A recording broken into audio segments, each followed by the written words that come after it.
तो आइए प्रारंभ करते हैं। क्लास 9th केमिस्ट्री का दूसरा चैप्टर है पदार्थ का वर्गीकरण। तो पिछले अध्याय में हमने क्या पढ़ा है? पिछले अध्याय में हम लोगों ने पढ़ा है पदार्थ के बारे में और इसके 3 विभिन्न रूपों के बारे में हमने पढ़ा है, ठोस, द्रव और गैस। और साथ ही हम लोगों ने पदार्थ के तीनों रूपों के जो प्रमुख भौतिक गुणों हैं उनका भी अध्ययन हमने कर लिया है। तो इस अध्याय में यानी प्रस्तुत अध्याय में हमें पढ़ना है रासायनिक संरचना के आलोक में यानी रासायनिक संरचना की दृष्टि से पदार्थ का वर्गीकरण कैसे किया जाता है।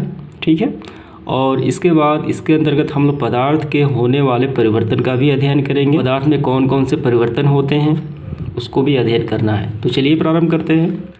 रासायनिक संरचना पर आधारित वर्गीकरण। रासायनिक संरचना के आधार पर पदार्थ को 3 वर्गों में विभाजित किया जा सकता है। कौन कौन से हैं? पहला तत्व हो गया, दूसरा यौगिक हो गया और तीसरा मिश्रण हो गया। पदार्थ शुद्ध द्रव के रूप में 2 या अधिक शुद्ध द्रव्यों के मिश्रण के रूप में रहता है। पदार्थ के इन विभिन्न प्रकार को दर्शाया गया है नीचे। तो यहाँ पे क्या है? पदार्थ शुद्ध द्रव्यों के रूप में या 2 से अधिक शुद्ध द्रव्यों के मिश्रण के रूप में रहता है। तो द्रव्य के बारे में हमने पढ़ा है, ऐसा पदार्थ जो एक ही अवयव से बना है, जो किसी भी भौतिक प्रक्रिया से अलग नहीं किया जा सकता, वैसा पदार्थ, ठीक है, वो द्रव्य कहलाता है। जो पदार्थ होता है वो शुद्ध द्रव्यों के 2 शुद्ध द्रव या 2 से अधिक शुद्ध द्रव्यों के मिश्रण से बना होता है। तो पदार्थ के विभिन्न रूप यहाँ पे नीचे डायग्राम की मदद से दर्शाए गए हैं। पदार्थ देखिए, पदार्थ होता है पहला शुद्ध पदार्थ और दूसरा अशुद्ध पदार्थ। शुद्ध पदार्थ में आ जाते हैं तत्व और दूसरा यौगिक। अशुद्ध में आ जाता है मिश्रण। यानी कुल मिलाकर देखें तो ये हो जाता है तत्व, यौगिक और मिश्रण। तत्व, यौगिक और मिश्रण, और इन्हीं के बारे में हमें अध्ययन करना है। तो पहला देखेंगे हम लोग शुद्ध पदार्थ के अंतर्गत तत्व के बारे में, ठीक है, और इसके बाद हम लोग देखेंगे यौगिक के बारे में। तो तत्व की परिभाषा इस प्रकार है, तत्व पदार्थ का एक शुद्ध और सरलतम द्रव्य है, यानी रूप भी कहा जा सकता है, जो किसी भी भौतिक या रासायनिक विधि द्वारा 2 या 2 से अधिक सरल द्रव्यों में विभाजित नहीं किया जा सकता, वो कहलाता है तत्व। क्या मतलब हुआ? तत्व पदार्थ का ऐसा शुद्ध रूप है, यानी एक सरलतम द्रव्य है जो किसी भी भौतिक, ठीक है, या ना तो भौतिक प्रक्रिया से न तो रासायनिक प्रक्रिया से 2 या 2 से अधिक सरल द्रव्यों में विभाजित नहीं किया जा सकता। वो सिर्फ एक ही अवयव से बना होता है और वो हमेशा ही अपना रूप बनाए रखता है, वो तत्व कहलाता है। ठीक है, यानी एक ही अवयव उसमें शामिल होते हैं, दूसरा कोई द्रव्य उसमें शामिल नहीं होता और उसे किसी भी प्रक्रिया से अलग नहीं किया जा सकता, वो फिक्स होते हैं, वो कहलाते हैं तत्व। तो तत्व के देखिए उदाहरण hydrogen, oxygen, nitrogen, phosphorus, sulphur, तांबा, चांदी, सोना, प्लेटिनियम इत्यादि तत्व हैं। ये सारे सिर्फ एक ही अवयव से बने हैं। सोना में सिर्फ सोने के ही तत्व होते हैं, दूसरा इसमें कोई पदार्थ मिश्रित नहीं होता। ठीक है, अब हम देखेंगे तत्व की विशेषताएं क्या होती हैं। यह एक ही प्रकार के परमाणुओं से बना होता है। क्या समझ में आया? तत्व जो होता है उसमें कोई दूसरे परमाणु, किसी दूसरे तत्व के परमाणु शामिल नहीं होते हैं, उसमें सिर्फ एक ही प्रकार के परमाणु शामिल होते हैं। जैसे सोना हो गया, अगर हम गोल्ड यानी सोना के अंदर परमाणुओं को देखें तो उसमें सिर्फ सोने के ही परमाणु रहेंगे, दूसरे किसी धातु, सोडियम या चांदी के परमाणु उसमें नहीं होंगे। ठीक है, ये पहला विशेषता हो जाता है। दूसरा विशेषता देखिए, अन्य तत्वों के गुणों से भिन्न किसी तत्व के कुछ विशिष्ट गुण होते हैं। यानी कोई भी तत्व होता है उसका एक विशिष्ट गुण होता है, वो किसी भी तत्व से मैच नहीं करता। ठीक है, जैसे देखिए हाइड्रोजन एक तत्व है, क्योंकि तो इस हाइड्रोजन के भी कुछ विशेष गुण हैं। या किसी भी भौतिक या रासायनिक विधि द्वारा 2 या अधिक सरल द्रव्यों में विभाजित नहीं किया जा सकता। कौन? हाइड्रोजन। ख नंबर देखिए, यह सिर्फ हाइड्रोजन परमाणु का ही बना है, ठीक है, जिसकी परमाणु संख्या 1 होती है। यानी कोई भी तत्व को हम उठा लें तो वो सिर्फ एक ही तत्व का बना होता है और उसका जो गुण होगा वो दूसरे तत्व के गुणों से वो मैच नहीं करेगा। यही कहने का मतलब है। जल एक तत्व नहीं है। क्यों नहीं है? क्योंकि जल जो होता है H2, इसमें हाइड्रोजन भी शामिल है और ऑक्सीजन भी शामिल है। ये एक यौगिक कहा जाएगा, न कि तत्व। क्योंकि जल में विद्युत धारा प्रवाहित करने पर जल विभाजित होकर 2 सरल तत्वों, कौन से तत्वों? हाइड्रोजन और ऑक्सीजन बनाता है, क्योंकि ये दोनों के मिलने से ही बनता है जल। इसी प्रकार साधारण नमक जो है सोडियम क्लोराइड, ये किससे बना है? एक सोडियम से बना है और दूसरा क्लोरीन से बना है। ये तत्व नहीं है, ये यौगिक है, लेकिन सोडियम तत्व है और क्लोरीन भी तत्व है, ठीक है, क्योंकि ये क्या है, ये सिर्फ सोडियम परमाणु से बना है, इसका गुण अलग है और क्लोरीन का गुण अलग है, ठीक है। तो इसी प्रकार साधारण नमक यानी सोडियम क्लोराइड की भी तत्व नहीं है क्योंकि ये सोडियम और क्लोरीन दो विभिन्न गुण वाले सरल तत्वों से बना है, ठीक है। अब इसके बाद देखिए, अब तक यहाँ पे 111 से अधिक तत्वों का आविष्कार हो चुका है। इनमें से 92 तत्व प्राकृतिक में पाए जाते हैं, जबकि अन्य जो संश्लेषित तत्व हैं वो कहे जाते हैं, वो प्राकृतिक में नहीं पाए जाते हैं, ठीक है, यानी इसे दुर्लभ भी कहा जाता है। तो इसके बाद देखेंगे तत्वों का वर्गीकरण यानी क्लासिफिकेशन ऑफ एलिमेंट्स। तत्व मुख्यतः दो प्रकार के होते हैं। पहला होता है धातु, ठीक है, मेंटल, और दूसरा होता है अधातु यानी नॉन मेंटल। तत्वों की एक तीसरी भी श्रेणी होती है जिसे हम कहा जाता है उपधातु, ठीक है। तो धातु में कौन से आ जाएंगे? धातु में आ जाएगा सोना, चांदी, सोडियम, लोहा, ये सारे धातु कहे जाते हैं। अधातु में कौन सा आ जाएगा? अधातु में आ जाएगा हमारा ब्रोमीन, ऑक्सीजन, हाइड्रोजन, नाइट्रोजन, ये सारे अधातु कहे जाते हैं।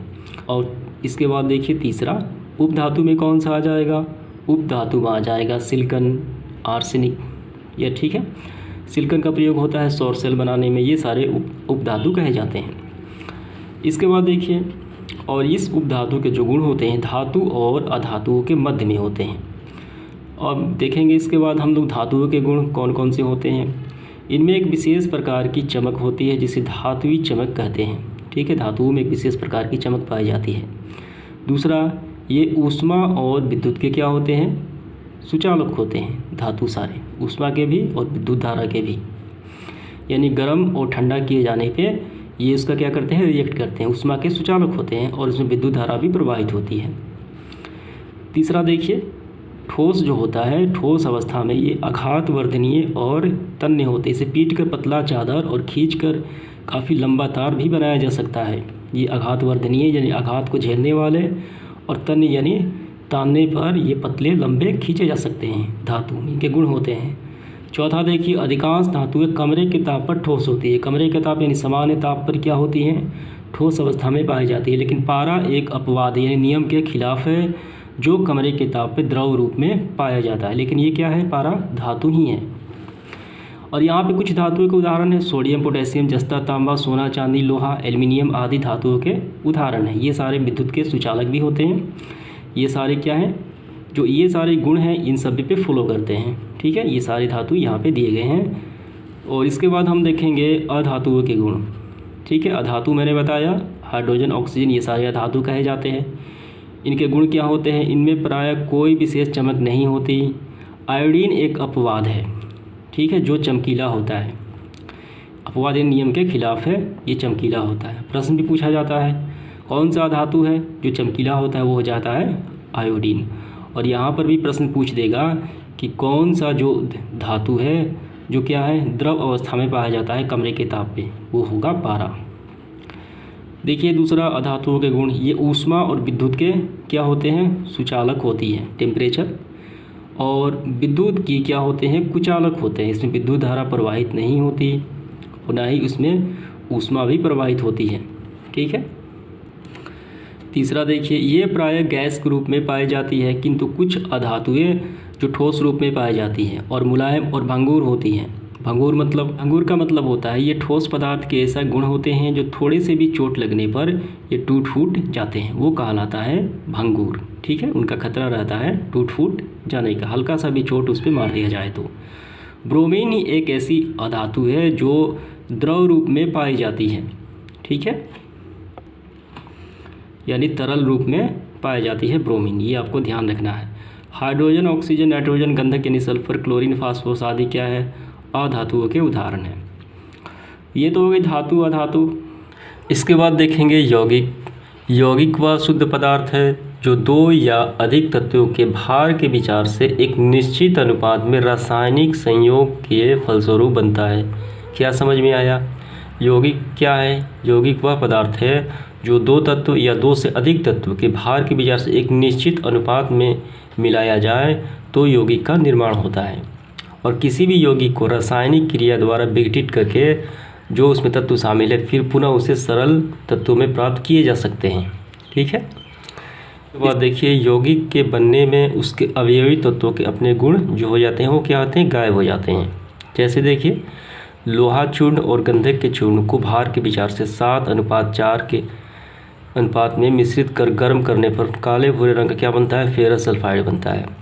इस फेरस सल्फाइड में लोहा और गंधक अपने अपने गुण नहीं पाए जाते हैं, अतः फेरस सल्फाइड और लोहा ठीक है और गंधक के रासायनिक संयोग से बना एक यौगिक है। और यहाँ पे देखिए इसी तरीके से जल भी होता है। हाइड्रोजन और ऑक्सीजन के मिलने से क्या बनता है, जल बनता है। लेकिन हाइड्रोजन क्या है, गैस है, और ऑक्सीजन क्या है, ये भी गैस है। किंतु जल के गुण हाइड्रोजन और ऑक्सीजन से दोनों से गुण बिल्कुल भिन्न होते हैं। हाइड्रोजन और ऑक्सीजन दोनों गैस है, जबकि जल एक क्या है, द्रव है, यानी तरल पदार्थ है। तो गुण दोनों के क्या हो गए, डिफरेंट हो गए। इसके बाद देखिए किसी यौगिक की रासायनिक संरचना ज्ञात रहने पर उसे एक रासायनिक सूत्र द्वारा व्यक्त किया जाता है। जैसे देखिए कैल्शियम के लिए क्या है, Ca, और ऑक्सीजन के लिए O। संयोग से बने चूने एक यौगिक है और इसका रासायनिक सूत्र क्या हो गया, CaO, यानी कैल्शियम ऑक्साइड। ठीक है। इसी प्रकार हाइड्रोजन और ऑक्सीजन के संयोग से बना जल एक यौगिक है जिसका रासायनिक सूत्र होता है H2O। यौगिक के अन्य उदाहरण देखिए यहाँ पे है अमोनिया, कार्बन डाइऑक्साइड, चूना पत्थर, हाइड्रोजन क्लोराइड, ठीक है, यानी हाइड्रोक्लोरिक एसिड HCl कहा जाता है, अमोनियम क्लोराइड NH4Cl आदि ये सारे यौगिक कहलाते हैं। इसके बाद हम लोग देखेंगे यौगिक के प्रमुख गुण कौन कौन से हैं। यौगिक के प्रमुख गुण निम्नलिखित हैं। पहला देखिए यौगिक के अवयवी तत्वों को किसी भी यांत्रिकी या भौतिक विधि द्वारा अलग अलग नहीं किया जा सकता। कोई भी पदार्थ यौगिक बनता है, इसमें जो तत्व शामिल होते हैं उसको हम किसी भी भौतिक प्रक्रिया से, चाहे वो यांत्रिकी प्रक्रिया से, अलग नहीं कर सकते हैं। कैसे अलग कर सकते हैं, वो अलग कर सकते हैं रासायनिक प्रक्रिया से। तो आइए देख लेते हैं कि भौतिक विधि और यांत्रिक विधि से कैसे अलग नहीं होता। उदाहरण के लिए आयरन सल्फाइड यानी फेरस सल्फाइड को लें। यह आयरन सल्फाइड कैसे बना है, कौन से तत्व शामिल हैं, लोहा और गंधक के संयोग से बना एक यौगिक है। यदि फेरस सल्फाइड के एक नमूने के निकट एक चुंबक को लाया जाए तो फेरस सल्फाइड में उपस्थित लोहा क्या चुंबक को आकर्षित नहीं होता, लेकिन चुंबक का जो गुण होता है वो लोहे को क्या करना, आकर्षित करना, लेकिन यहाँ पे आकर्षित नहीं होता। इसका कारण यह है कि फेरस सल्फाइड में लोहे का जो विशिष्ट गुण है वो ख़त्म हो चुके हैं, ठीक है, नहीं रहता है। इस प्रकार गंधक अपने विशिष्ट गुण के कारण कार्बन डाइसल्फाइड में क्या होता है, घुल जाता है, और किंतु फेरस सल्फाइड में कार्बन डाइसल्फाइड मिलाने पर फेरस सल्फाइड में उपस्थित गंधक कार्बन डाई जो सल्फाइड है नहीं घुलती, क्योंकि फेरस सल्फाइड में गंधक का अपना विशिष्ट गुण कायम नहीं होता। ठीक है। कोई भी पदार्थ यौगिक बनता है तो अपना विशिष्ट गुण खो देता है और नया पदार्थ बन जाता है। तो इससे स्पष्ट हो जाता है कि फेरस सल्फाइड के अवयवी तत्वों लोहा और गंधक को भौतिक विधि द्वारा अलग अलग नहीं किया जा सकता। ठीक है। इसके बाद देखिए यौगिक के दूसरा गुण। किसी यौगिक के गुण उनके अवयवी तत्वों के गुणों से बिल्कुल भिन्न होते हैं। तो पहला उदाहरण देखिए, उदाहरण के लिए हाइड्रोजन और ऑक्सीजन के संयोग से क्या बनता है, जल बनता है, जो एक यौगिक है। किंतु जल के विभिन्न गुण जो होते हैं, जल के गुण हाइड्रोजन और ऑक्सीजन के दोनों गुणों से बिल्कुल भिन्न होते हैं। हाइड्रोजन और ऑक्सीजन क्या है, गैसें हैं, जबकि जल एक क्या है, तरल पदार्थ यानी द्रव है। ठीक है। इसके अतिरिक्त हाइड्रोजन एक ज्वलनशील गैस है, ऑक्सीजन अज्वलनशील किंतु ज्वलक का पोषक होता है। और यहाँ पे जल बनता है तो जल ना तो ज्वलनशील होता है और ना ही पोषक यानी आग को बढ़ाने वाला है, ये दोनों ही नहीं है। अब इसके बाद देखिए दूसरा उदाहरण। सोडियम एक ठोस एवं अति क्रियाशील धातु है और क्लोरीन तीखी गंध वाली एक गैस है। इसके अतिरिक्त सोडियम और क्लोरीन दोनों ही विषैले होते हैं, किंतु इसके संयोग से बना यौगिक सोडियम क्लोराइड, जिसे नमक कहा जाता है, हमारे दैनिक भोजन का अति आवश्यक अवयव है। अतः सोडियम क्लोराइड के गुण सोडियम और क्लोरीन दोनों से क्या हो जाते हैं, डिफरेंट हो जाते हैं। तो यही यहाँ पे बताया गया है, किसी यौगिक के गुण उसके अवयवी तत्वों से बिल्कुल भिन्न होते हैं। अब इसके बाद देखते हैं तीसरा जो गुण है यौगिक का। किसी यौगिक के बनने में ऊष्मा या प्रकाश के रूप में ऊर्जा का प्रायः उत्सर्जन या अवशोषण होता है। ऊर्जा जो होती है, ठीक है, ऊष्मा या प्रकाश के रूप में ऊर्जा क्या होता है, उत्सर्जन यानी बाहर निकलता है, चाहे वो ऊर्जा वहीं पे अवशोषित हो जाता है।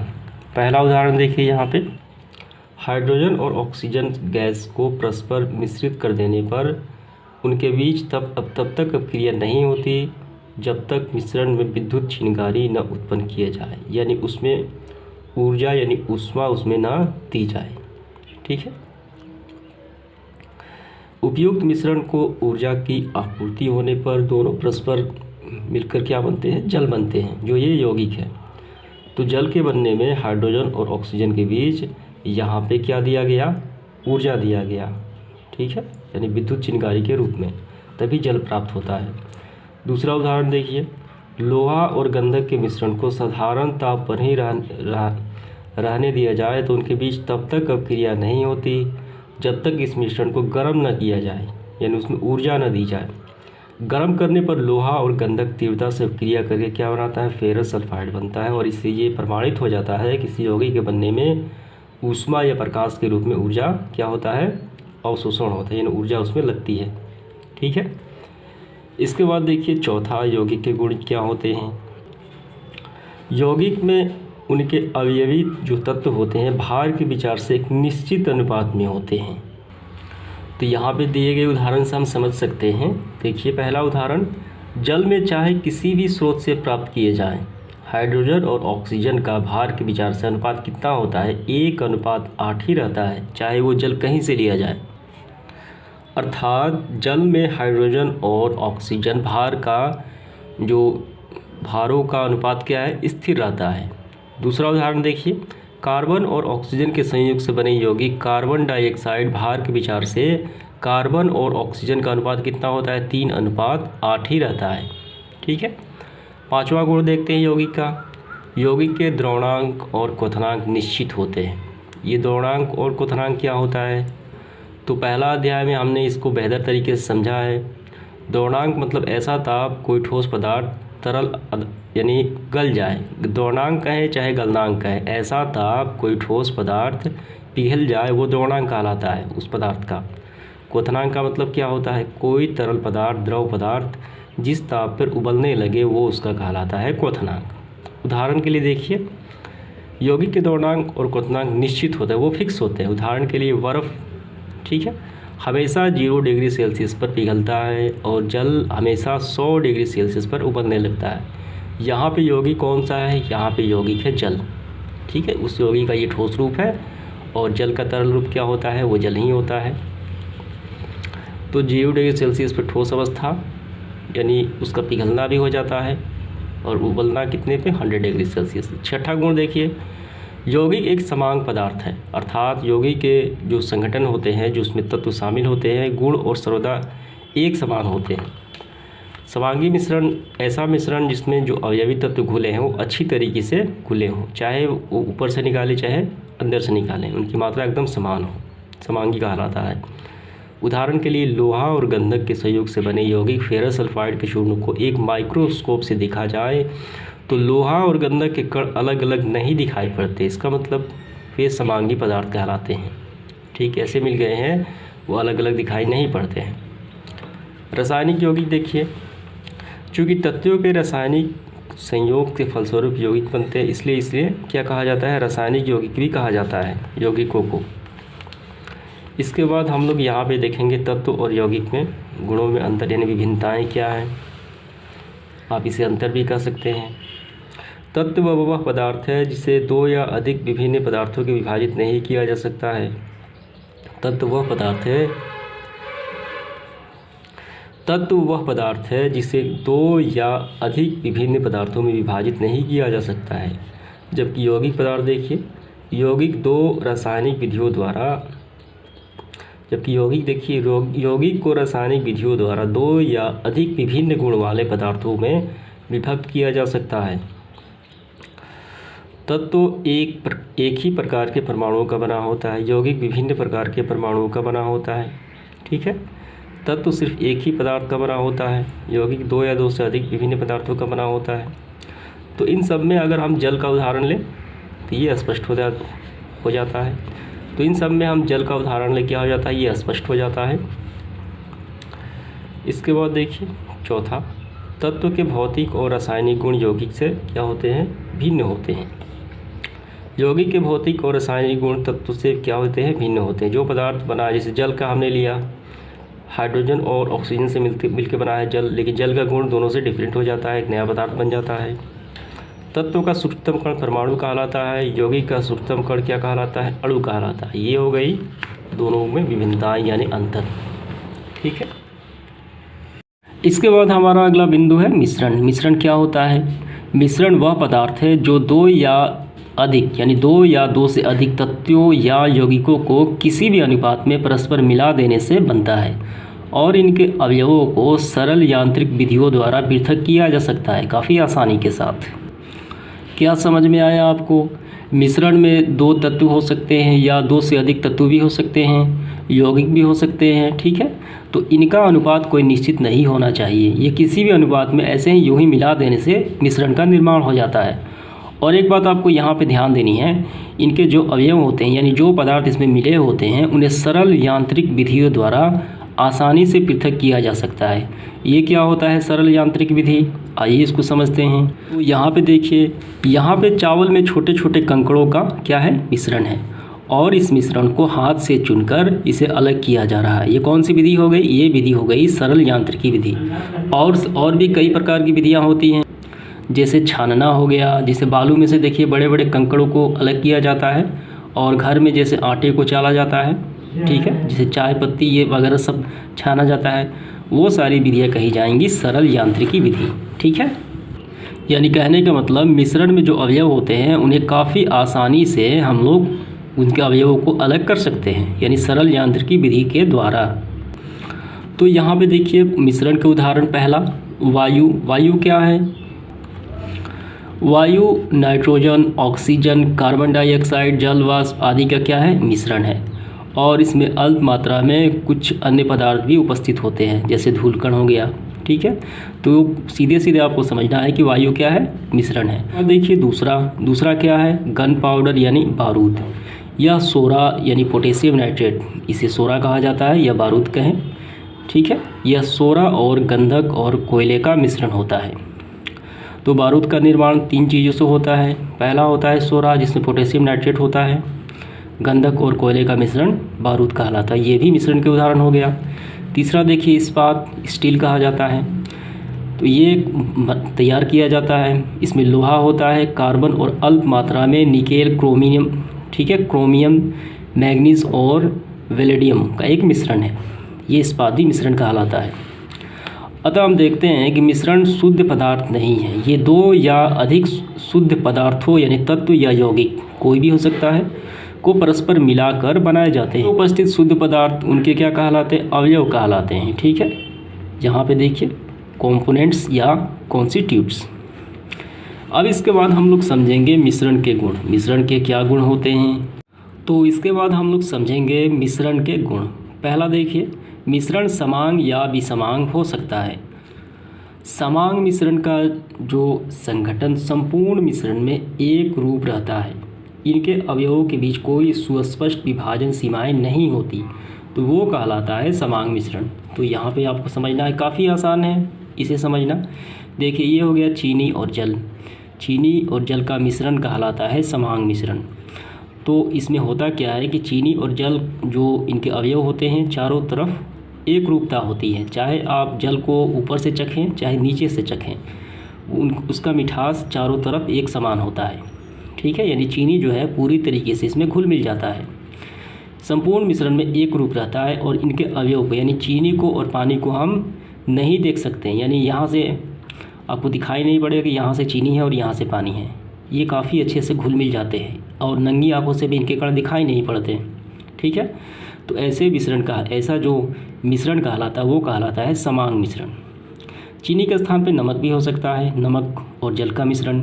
ठीक है, अब इसके बाद देखिए यहाँ पे उदाहरण है, जल में चीनी का विलायक जो विलयन है एक मिश्रण है, ये समांग होता है। ये विलयन में किसी भी भाग से चीनी और जल का अनुपात एक समान रहता है। इनमें चीनी और जल के कण अलग अलग नहीं दिखते हैं, ठीक है।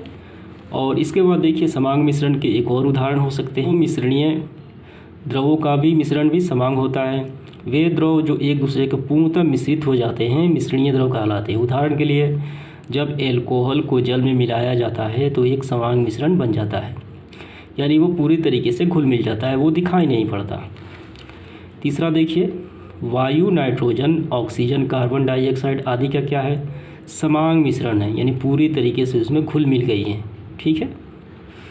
इसके बाद हम लोग समझेंगे विसमांग मिश्रण। ये तो हो गई समांग मिश्रण के बारे में। विसमांग मिश्रण क्या होता है, ठीक इसका अपोजिट होता है।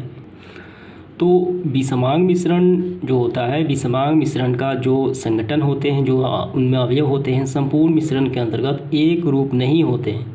इन मिश्रण के विभिन्न अवयवों के मध्य सुस्पष्ट विभाजक सीमाएं होती हैं। उदाहरण, बालू और साधारण नमक का मिश्रण, ठीक है, या बालू और जल का मिश्रण। इस मिश्रण में विभिन्न भागों में इनके अवयवों का अनुपात भिन्न भिन्न होता है। एक आवर्धक कांच से देखने पर बालू और नमक के कण अलग अलग स्पष्ट दिखते हैं। या आप ये भी देख सकते हैं, बालू और जल का मिश्रण, ये कौन सा है, विसमांग मिश्रण है।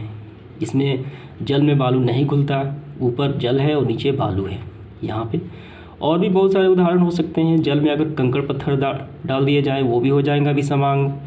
जल में अगर लकड़ी के छोटे छोटे टुकड़े डाल दिए जाएँ वो भी हो जाएगा विसमांग।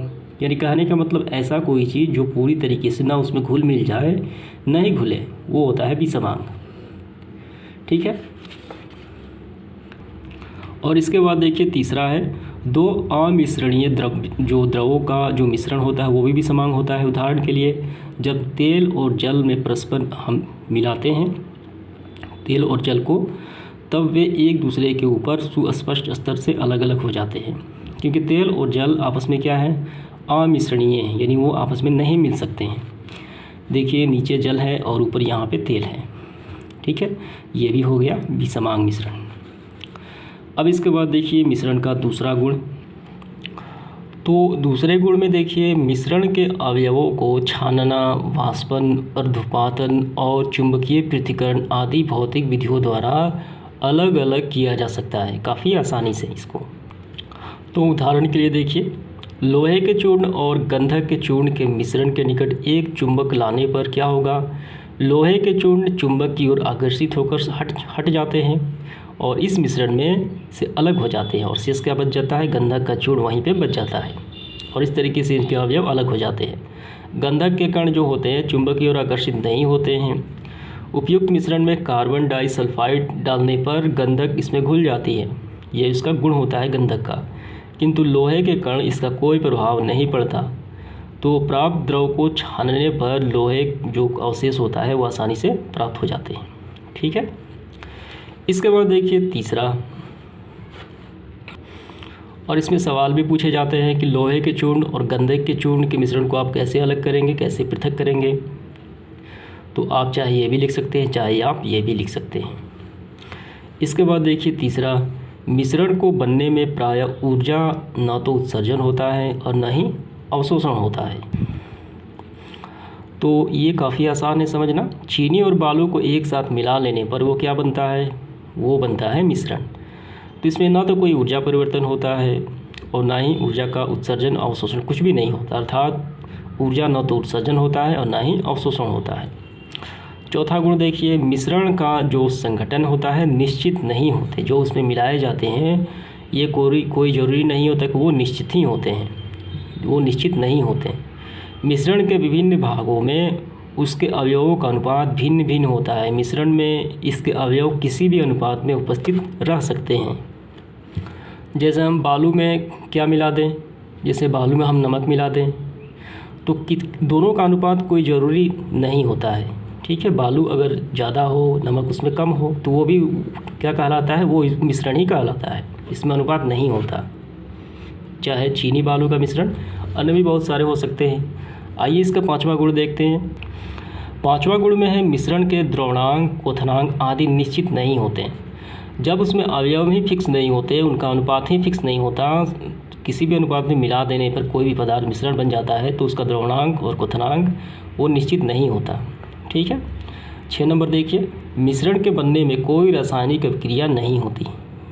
ठीक है, अभी हमने समझा सिर्फ कोई पदार्थ आपस में मिला दें तो वो बन जाता है मिश्रण, इसमें कोई रासायनिक अभिक्रिया नहीं होती। ठीक है, जैसे हमने नमक में क्या मिला दिया, बालू मिला दिया, चीनी में बालू मिला दिया, तो वो हो गया मिश्रण, इसमें कहाँ कोई रासायनिक अभिक्रिया हुई नहीं हुई। मिश्रण के प्रकार को हम देखते हैं। मिश्रण जो है कई प्रकार के हो सकते हैं, और आपके एग्ज़ाम में भी पूछने ऐसा सवाल आता है कि मिश्रण के जो प्रकार होते हैं, ठोस का मिश्रण बताइए, ठोस द्रव के मिश्रण के उदाहरण बताइए। तो यहाँ पे देखिए मिश्रण के प्रकार। अवयवों की भौतिक अवस्था के आधार पर मिश्रण कई प्रकार के हो सकते हैं। यहाँ कुछ विशेष प्रकार के मिश्रणों का उल्लेख किया जा रहा है। पहला देखिए, ठोस का मिश्रण। ऐसा कोई पदार्थ जो दोनों ठोस ही हो, उदाहरण के लिए सोडियम क्लोराइड यानी इसे नमक कहा जाता है, और अमोनियम क्लोराइड, ये दोनों ठोस होते हैं, का मिश्रण। और भी बहुत सारे हो सकते हैं, जैसे चीनी और बालू का मिश्रण। ठीक है, चीनी और लकड़ी के छोटे छोटे जो टुकड़े होते हैं, जिसे बुरादे भी कहा जाता है, उसका मिश्रण। ठीक है, नमक और बालू का मिश्रण। कोई पदार्थ जो ठोस हो तो वो उसका मिश्रण होता है ठोस का मिश्रण। दूसरा देखिए, ठोस और एक होता है द्रव। ठोस और द्रव का मिश्रण, उदाहरण के लिए साधारण नमक और जल का मिश्रण। ये क्या है, ये ठोस और द्रव। ठोस कौन सा है, साधारण नमक है, और द्रव कौन सा है, जल है। चीनी और जल का भी मिश्रण हो सकता है, ठोस में चीनी आ गया और जल में द्रव आ गया। तीसरा, ठोस और गैस का मिश्रण। तो ठोस और गैस का मिश्रण क्या है, मिट्टी के कणों के बीच रिक्त स्थान में फंसी वायु रहती है, अतः ये मिट्टी जो होता है वो ठोस होता है, और वायु क्या होता है, वो गैस होती है। तो इस मिश्रण को हम एक उदाहरण आसानी से समझ सकते हैं, कौन सा, ठोस और गैस का मिश्रण। 4 देखिए, द्रव गैस का मिश्रण। द्रव गैस का मिश्रण क्या होता है, सभी गैसें द्रव में अंशतः मिश्रणीय होती हैं। जब हाइड्रोजन, ऑक्सीजन और नाइट्रोजन आदि गैसों को जल के संपर्क में लाया जाता है, तब इन गैसों की अल्प मात्रा जल में घुलकर मिश्रण बन जाती है। तो जल में भी गैस घुलती है, जहाँ उसे कहा जाता है द्रव और गैस का मिश्रण। तो जल में मछलियाँ सांस कैसे लेती है, कि जल में भी ऑक्सीजन होता है। ठीक है, जल में वो ऑक्सीजन घुला हुआ होता है, तो वो कहलाता है द्रव और गैस का मिश्रण। 5वां देखिए, गैस का मिश्रण। ये काफ़ी आसान है। परस्पर रासायनिक क्रिया नहीं करने वाली सभी गैसें किसी भी अनुपात में एक दूसरे के साथ मिलकर मिश्रण बनाती हैं। उदाहरण के लिए वायु, जहाँ हम सांस लेते हैं, जो वायुमंडल में, वो कौन सा उदाहरण है, गैस। वहाँ पे वायुमंडल में कई प्रकार की गैसें होती हैं, और वो उदाहरण हो जाता है गैस का मिश्रण। ठीक है। 6 नंबर देखिए, द्रव और द्रव, 2 तरल पदार्थों का मिश्रण। उदाहरण के लिए जल और एल्कोहल का मिश्रण, जल और तेल का मिश्रण। ठीक है, तो ये हो गया क्या, मिश्रण के प्रकार। ठीक है, अब इसके बाद हम आगे देखेंगे। इसके बाद देखिए, ऑक्सीजन एक तत्व है। अब तक ऑक्सीजन में किसी भी अन्य तत्व की उपस्थिति नहीं पाई गई है। दूसरा, जब शुद्ध ऑक्सीजन की क्रिया शुद्ध हाइड्रोजन के साथ कराई जाती है, तब सिर्फ जल बनता है, और ये प्रमाणित करता है कि ऑक्सीजन क्या है, एक तत्व माना जाता है इन्हीं प्रमाण के कारण। ठीक है, तो इसके बाद देखिए, वायु एक मिश्रण है, न कि यौगिक। तो अगर लिखित तथ्यों के आधार पर वायु को मिश्रण माना जाता है, यौगिक नहीं, तो कौन से तत्व हैं? तो ये देखिए, पहला प्रमाण देखिए, इसके आधार पे वायु को माना गया है क्या, मिश्रण माना गया है, ना कि यौगिक। तो यौगिक में क्या होता है, यौगिक में ये होता है कि कोई 2 पदार्थ आपस में जो मिलते हैं एक निश्चित अनुपात में, तो उनके गुण क्या हो जाते हैं, उनके गुण जो यौगिक का नया पदार्थ बनता है उनके गुणों से नहीं मैच करता। जैसे जल क्या है, जल यौगिक है। जल में क्या होता है, हाइड्रोजन और ऑक्सीजन मिलकर जल का निर्माण करते हैं। हाइड्रोजन गैस है, ऑक्सीजन भी गैस है। अब एक नया पदार्थ जो बना यौगिक, वो होता है जल। जल एक तरल पदार्थ है। ठीक है, और ऑक्सीजन क्या है, वायु का पोषक है, और हाइड्रोजन क्या है, ये दहन करता है ज़्यादा। लेकिन जल क्या है, दोनों का ये गुणों का अपोजिट है। ये वायु का पोषक भी नहीं है और जल दहनशील भी नहीं है। यानी कहने का मतलब यौगिक में जो नया पदार्थ बनेगा उसके जो अपने अवयव होंगे उनसे डिफरेंट होंगे। लेकिन यहाँ पे देखिए, यौगिक के बनने पर उनके अवयवी तत्वों के अपने अपने गुण गायब हो जाते हैं, किंतु मिश्रण में बनने से ऐसा नहीं होता। अवयवी तत्वों के गुण कायम रहते हैं। वायु में इसके अवयवी तत्वों के गुण अपरिवर्तित होते हैं, यानी उनसे गुण होते हैं, परिवर्तन नहीं होता। उदाहरण में के लिए शुद्ध ऑक्सीजन दहन का पोषक होता है। वायु में उपस्थित जो ऑक्सीजन होता है वो भी दहन का पोषक होता है। वायु में अन्य सारी गैसें भी होती हैं, ठीक है, उसके बावजूद भी वो वायु दहन का क्या करता है, दहन को और बढ़ाता है, यानी जलने में मदद करता है ऑक्सीजन। कार्बन डाइऑक्साइड चूना जल को दुधिया कर देता है, लेकिन वायु में उपस्थित कार्बन डाइऑक्साइड भी चूना जल को दुधिया कर देता है। और इससे ये प्रमाणित होता है कि वायु क्या है, एक मिश्रण है, यौगिक नहीं है। दूसरा देखिए, दूसरा अन्य भी यहाँ पे है प्रमाण। यौगिक का जो संगठन निश्चित होता है, किंतु मिश्रण का संगठन अनिश्चित होता है। वायु में अवयवों का अनुपात भिन्न भिन्न स्थानों पर बदलता रहता है। इतना ही नहीं, एक ही स्थान पर भिन्न भिन्न समय में यह अनुपात बदलता रहता है, जो ये मिश्रण को दर्शाता है। इसके बाद देखिए, तीसरा, चौथा और पांचवा यहाँ पे प्रमाण दिए गए हैं, और सभी प्रमाणों से यही निष्कर्ष निकल के आता है कि वायु क्या है, एक मिश्रण है, न कि यौगिक। और यहाँ पे देखिए, हम सारणी 2.2 में देखते हैं मिश्रण और यौगिक में अंतर। मिश्रण और यौगिक में क्या अंतर होते हैं, आइए देखते हैं। यह 2 या 2 से अधिक शुद्ध पदार्थों को किसी भी अनुपात में मिला देने से बनता है। मिश्रण चीनी और क्या बालू का मिश्रण हो गया। यह एक शुद्ध पदार्थ है जो 2 या 2 से अधिक तत्वों के एक निश्चित अनुपात में मिलाने से बनता है, जैसे जल हो गया। इनके अवयवों को सरल यांत्रिक विधि द्वारा अलग किया जा सकता है, जैसे छान कर, हाथ से चुनकर भी। इनके अवयवों को सिर्फ कैसे किया जाता है, यांत्रिक विधि से नहीं किया जाता, सिर्फ रासायनिक विधि से अलग हो सकते हैं। इनमें अवयवों को अपने अपने मौलिक गुण कायम होते हैं, ठीक है, लेकिन इनमें नहीं होता है। ये समांग और विसमांग हो सकते हैं, ये हमेशा समांग ही होता है। पांचवा, इसके बनने से कोई नया पदार्थ नहीं बनता। अगर हम बालू में अगर बालू में क्या मिला दें, बालू में चीनी मिला दें, तो इसमें कोई नया पदार्थ नहीं बनता। इनके अवयवों से भी एक नया पदार्थ बन जाता है। हाइड्रोजन और ऑक्सीजन मिलने से जल का निर्माण होता है।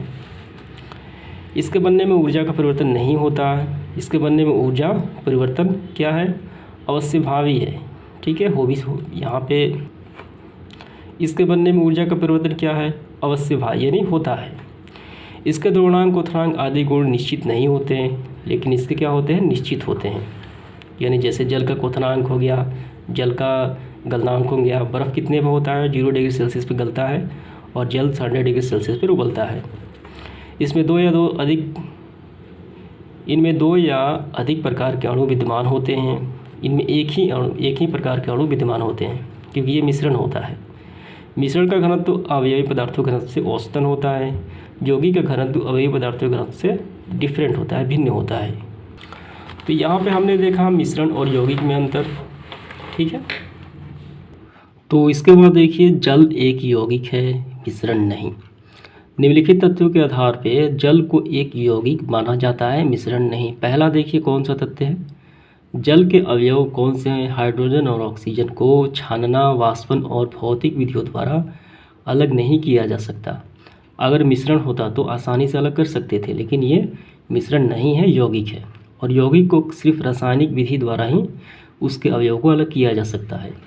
दूसरा देखिए, जल के गुण, इनके अवयव कौन से, हाइड्रोजन और ऑक्सीजन के गुणों से काफ़ी भिन्न होते हैं। उदाहरण के लिए, जल एक द्रव है, जबकि हाइड्रोजन और ऑक्सीजन गैस है। जल अज्वलनशील है और यह ज्वलन का पोषक भी नहीं है, जबकि हाइड्रोजन ज्वलनशील है और ऑक्सीजन जलन का पोषक होता है। ये बातें हमने पहले ही देख लिया है, पहले वाले बिंदु में। तीसरा देखिए, ऑक्सीजन में हाइड्रोजन के जलने से जल बनता है, और यह अभिक्रिया में प्रकाश और ऊष्मा का उत्सर्जन होता है। भार, और इसके बाद चौथा, जल में भार के विचार से हाइड्रोजन और ऑक्सीजन का अनुपात कितना है, 1:8 है। यानी यौगिक कैसे बनते हैं, एक निश्चित अनुपात में, जबकि मिश्रण में निश्चित अनुपात नहीं होता। सामान्य दाब, ठीक है, सामान्य दाब पर एक वायुमंडलीय दाब पर जल का क्वथनांक कितना होता है, 100 डिग्री सेल्सियस होता है। तो ये सारी बातों से ये प्रमाणित होता है जल क्या है, एक यौगिक है, मिश्रण नहीं है। ठीक है। इसके बाद देखिए उपयोग में आने वाले कुछ मिश्रण। हम लोग अपने दैनिक जीवन में बहुत सी ऐसी चीज़ें देखते हैं या उनका उपयोग करते हैं जो वस्तुतः मिश्रण होती है। ऐसे कुछ उदाहरण नीचे दिए जा रहे हैं। पहला देखिए दूध। दूध क्या है, यह शुद्ध पदार्थ नहीं है, ये जल, वसा, प्रोटीन आदि का ये मिश्रण है। और कौन सी वस्तुएं हैं, इसके बाद देखिए ये रहा स्याही, ये भी क्या है, इंक, यह जल तथा एक। इसके बाद देखिए दूसरा इंक, यह जल तथा एक या अधिक रंगों का मिश्रण है। मृदु पेय यानी सॉफ्ट ड्रिंक, हम अपने दैनिक जीवन में लेमोनेड, सोडा वाटर आदि देखते हैं, ये कभी कभी इस्तेमाल करते हैं। ये शुद्ध पदार्थ नहीं है बल्कि ये शुद्ध पदार्थों का समांग मिश्रण होता है जो नंगी आँखों से इसके कण दिखाई नहीं पड़ते। ठीक है। टीचर यहाँ पे देखिए टिंचर आयोडीन, ये भी क्या है, ये भी मिश्रण है। वायु भी क्या है, मिश्रण है। मिश्र धातुएं बहुत सारी हो गई, तांबा, जस्ता, ये सब सारे क्या है, मिश्र धातुएं, ये भी सारे मिश्रण हैं। यह किसी धातु या अन्य धातु का धातु के साथ बना समांग मिश्रण है। उदाहरण के लिए पीतल, तांबा, जस्ता मिश्र धातु है, इसमें तांबा और जस्ता के गुण उपस्थित होते हैं। इसी प्रकार सोना, चांदी और तांबा के साथ मिश्र धातु का परिवर्तन करना पड़ता है ताकि सोना कठोर बन जाता है, वो गहने और आभूषण बनाने के लायक हो जाता है। तो ये सारे मिश्र धातुएं मिश्रण का सारे उदाहरण हैं। इसके बाद हम लोग देखेंगे अगले वीडियो में मिश्रण के अवयवों को अलग करना कैसे होता है। तो इसके बाद हम लोग देखते हैं मिश्रण के अवयवों को अलग अलग करना। ठीक है। तो हम लोग पढ़ चुके हैं कि मिश्रण अपने अवयवों के अपने गुण कायम रहते हैं। तो मिश्रण के अवयवों को अलग करने की कौन सी विधि होती है। पहला देखिए हाथ से चुनकर। मिश्रण में उपस्थित बड़े आकार के अवयवों को हाथ से चुनकर या किसी चिमटे के सहारे अलग अलग किया जा सकता है। उदाहरण के लिए चावल में उपस्थित पत्थर के टुकड़े को हाथ से चुनना। ठीक है, इनको चुनना काफ़ी आसान होता है। दूसरा देखिए चलनी से चालकर। मिश्रण में उपस्थित बड़े आकार के अवयवों को चलनी से चालकर आसानी से अलग किया जा सकता है। चलनी एक यांत्रिकी युक्ति है। ठीक है, ये सरल यांत्रिकी विधि भी कहा जाता है। तो और बालू में देखिए कंकड़ अशुद्धियाँ रहती है तो उसको भी चला जाता है बड़ी आकार की चलनी से। इसके बाद देखिए थिराना। यदि किसी द्रव और अविलेय ठोस पदार्थ के मिश्रण को बीकर में लेकर कुछ समय तक स्थिर छोड़ दिया जाए तो ठोस के कण बीकर के पेनी में आकर बैठ जाते हैं। ये कण तलछट कहलाते हैं और यह प्रक्रिया थिराना कहलाता है। ठीक है। अब इसके बाद गंदले जल में उपस्थित मिट्टी आदि यानी गंदे जल में मिट्टी आदि उपस्थिति के कण इसी विधि द्वारा अलग किए जाते हैं। ठीक है। मिट्टी आदि कणों के पेनी में बैठ जाने से जल को एक दूसरे बर्तन में थिरा लिया जाता है। इस पर तलछट से पृथक करने की प्रक्रिया थिराना कहलाती है। चौथा देखिए अपकेंद्रीकरण या मंथन। तो इस विधि में क्या होता है, दही का मंथन करके उससे घी निकाला जाता है, वही प्रक्रिया है यहाँ पे अपकेंद्रीकरण या मंथन कहलाता है। तो आज के वीडियो में इतना ही। इसके बाद अगला जो भाग होगा वो अगली वीडियो में देखेंगे। धन्यवाद।